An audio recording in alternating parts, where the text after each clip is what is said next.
চোখ দুটো ছলছল করছে, নির্বাক হয়ে তাকিয়ে রইলেন গ্যালারির দিকে। হাজার খানিক মুখ আর সহস্র চোখের একটাই তিরস্কার, এই লিটন তুই কবে যাবি? তোর জন্যই তো দেশের এমন বেহাল দশা। একটা লিটন দাস যেন গোটা দেশের মাথা ব্যথার কারণ। যেন এই লিটনের কারণে বাংলাদেশ মিস করেছে একটা বিশ্বকাপ, দুটা চ্যাম্পিয়ন্স ট্রফি, একটা টি-20 বিশ্বকাপ আর গোটা তিনেক এশিয়া কাপ তো হবেই। এটাই যদি না হবে তাহলে লিটনকে নিয়ে এত তিরস্কার কেন? আবেগের সাগরে ডুবিয়ে দুটো লাইন বলেন না, ম্যাচ শেষে ভক্তদের দিকে হুলস্থুল করে ছুটে যান না, তাই হয়তো হবে। নয়তো একটা মানুষকে এত গালমন্দ কেন? তাও আবার তার দিকে চেয়ে চেয়ে। চাহনি তো লিটনেরও ছিল। গ্যালারি থেকে সহস্র চোখ ঘৃণা ভরে তাকালেও মাঠ থেকে দুটো চোখ শুধু এটাই ভাবছিল, কি দোষ ছিল আমার? না লিটন, দোষ আপনার নেই। ওরা এমনই, ওদের স্বভাবটাই এমন। কখনো সাকিব, কখনো তামিম, কখনো মাশরাফি, মুশফিক, রিয়াদ, শান্ত, কে বাদ যায়নি এদের হাত থেকে। এদের স্বভাবখানা এমন যে জিতলে হাততালি, হারলে গালি। চোখের সামনে, মুখের সামনে ক্রিকেটারকে লজ্জিত করতেও ওরা পিছপা হয় না। ভুলে যান ওরাও মানুষ, দিন শেষে ওদেরও পরিবার আছে। লিটনদেরও মন খারাপ হয়, ধুলো জমে অভিমানের পাহাড়ে।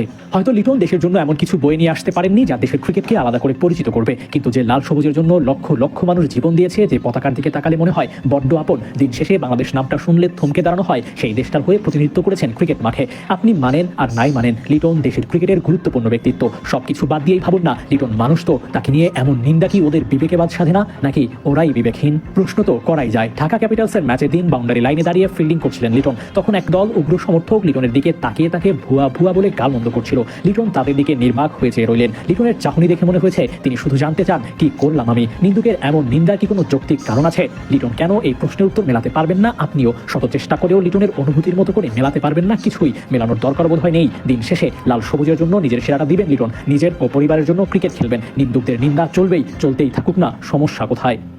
Abu Naim, sports Times.